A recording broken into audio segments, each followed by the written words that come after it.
Oke, ada satu permasalahan juga gitu yang disebut-sebut. Jadi katanya ini Edis kan menerima aliran dana cukup besar gitu ya dari suamimu sendiri. Nah kemudian pada saat kamu diberikan pertanyaan itu, ditanyakanlah ada transfer ini kamu transfer ke sejumlah rekening juga. Tapi katanya dikatakan kamu nggak bisa menjawab pertanyaan tersebut. Kamu nggak tahu ditujukannya kepada siapa. Itu benar nggak? Nggak ada pertanyaan tuh. Nggak ada pertanyaan itu dari penyidik, itu gosip. Saya boleh tahu nggak? Tahu dari mana? Tahu dari mana? Ada di skrip saya nih. Jadi gini saya tegaskan ya bahwa penyidik bersifat sangat kooperatif dan profesional dan apa yang ada di BAP itu nggak bakal bocor ke tempat lain.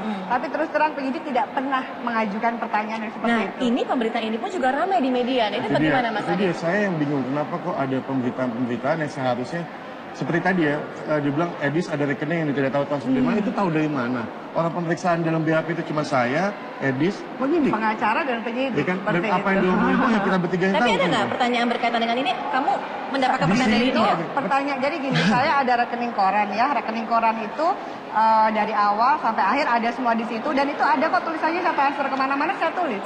Ada. Jadi tidak ada tuh part yang mengatakan bahwa kamu tidak bisa memberikan keterangan kepada... Itu isu yang sengaja diembuskan orang yang berusaha menari-nari di atas penderitaan saya. Jadi saya sabar aja. Dari awal permasalahan yang sedang suami saya alami, kami diserang seperti itu, kemudian saya jadi tersangka.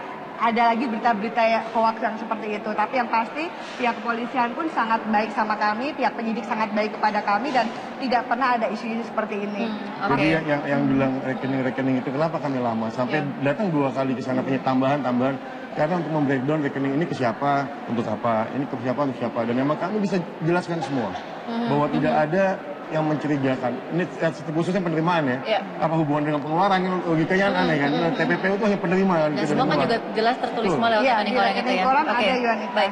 Edis, ada pihak-pihak mungkin yang menurut kamu ini berusaha menjatuhkan kamu, tetapi juga tentunya ada juga pihak-pihak yang selalu setia mensupport kamu. Siapa saja mereka? Kita lihat tayangan. Walau alam lah. Meski kini Edis tengah menjalani proses hukum sebagai saksi, akankah Edis siap jika nanti ia harus ikut jejak suami sebagai terdakwa? Akankah Edis menerima putusan itu? Yang sabar, Edis, ya ambil hikmahnya. Tapi aku sih dukung Edis jangan sampai ditahan. Pokoknya aku dukung banget lah buat Edis lah. Kalau dari Edisnya sendiri, gue mendukung banget semoga tidak terjadi apa-apa lagi sama Edis. Kata-kata tersangka itu semoga ditarik ya, karena saya percaya banget kalau sampai Edis tuh nggak ada salah sama sekali. Amin. Tapi sekali lagi saya juga memberikan pembelajaran juga buat para cewek-cewek atau wanita atau istri atau pacar atau apapun, mau dikasih uang dari siapapun, mau dari orang terdekat, dari orang yang kita sayangin, tetap kita paling nggak tahu silsilah uang itu dari mana. Namun kasus barulah dimulai bagi Edis. Bagaimana seandainya jika ia dapat bebas melenggang keluar dari jerat hukum yang telah melilit sang suami? Akankah Edis kembali ke dunia selebriti untuk menafkahi dirinya sendiri? Harapan kita supaya cepat selesai juga masalahnya. Karena ya kita merasa satu keluarga kalau salah satu ada yang mendapat musibah kan kita merasa sedih juga. Tapi kita selalu memberi dukungan moral. Mudah-mudahan cepat selesai dan kembali beraktivitas seperti semula.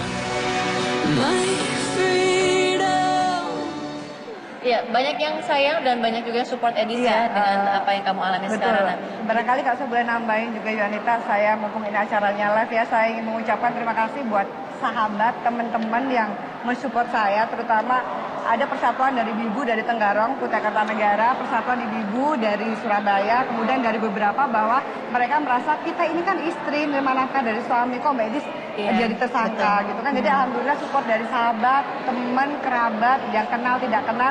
Saya ucapkan terima kasih sekali dan mohon doanya terus buat saya supaya saya selalu sehat dan bisa menghadapi ujian ini dengan sabar. Nah, Edis, dari begitu banyak pemberitaan yang semakin melebar tentang kamu dan suami kamu, mana yang paling menyakiti hati kamu, Edis? Ada sebuah pemberitaan ya yang membuat saya nangis semalaman pada waktu itu adalah bahwa ada statement yang mengatakan Edis itu dari awal sudah tahu kalau suaminya penipu. Itu saya tertusuk, sangat-sangat tertusuk hati saya. Kalimat tersebut sama aja menistakan saya dan merendahkan saya sebagai seorang perempuan. Perlu saya garis bawahin di sini, tidak ada wanita di muka bumi ini yang mau mempunyai, jangankan mempunyai suami, berpacaran dengan seorang penipu pun pasti tidak mau. apalagi saya di sini punya moral, saya punya agama.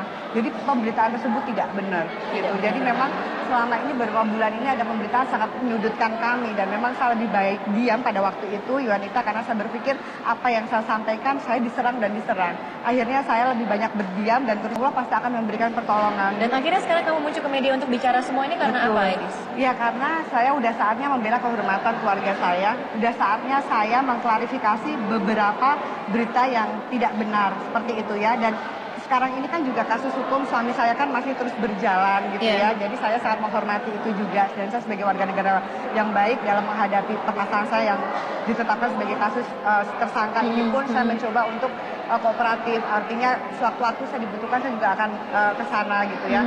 Ya saya mengharapkan dengan pemberitaan saya yang sekarang ini saya bisa memberikan beberapa klarifikasi itu masyarakat Indonesia sekarang sudah pintar Yuanita. Masyarakat Indonesia bisa menilai bagaimana sebenarnya kasus yang sedang menimpa keluarga kami ini. Oke, baik. Mas Adit, dengan penetapan Edis ini sebagai tersangka, masih memungkinkan nggak untuk dicabut?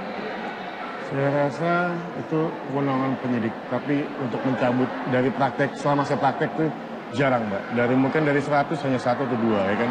Dalam hal ini, ya kayak tadi, tidak mungkin mereka, makanya kalau penyidik tergesa-gesa menetapkan, kenapa tergesa-gesa, gitu, pantangannya di sana kan. Dan kenapa sekarang Edis Bani keluar karena memang disinilah kewajiban kami untuk menunjukkan kepada masyarakat bahwa hukumnya ini begini loh. Jadi nggak bisa sembarangan dan untuk awareness buat istri-istri yang lain, istri-istri pejabat, istri-istri yang sepatutnya menduga uang suaminya itu dari mana.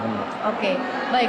Jadi kalau seandainya menurut Mas Adit ini untuk mencabut status sebagai tersangka ini agak sulit, lantas upaya apa lagi nih akan dilakukan oleh tim kuasa hukum dan ketika terakhir Edis menjenguk sang suami tercinta, bagaimana? Apakah ada kesepakatan apa dengan sang suami? Kita akan cari tahu setelah yang satu ini. SOS segera kembali.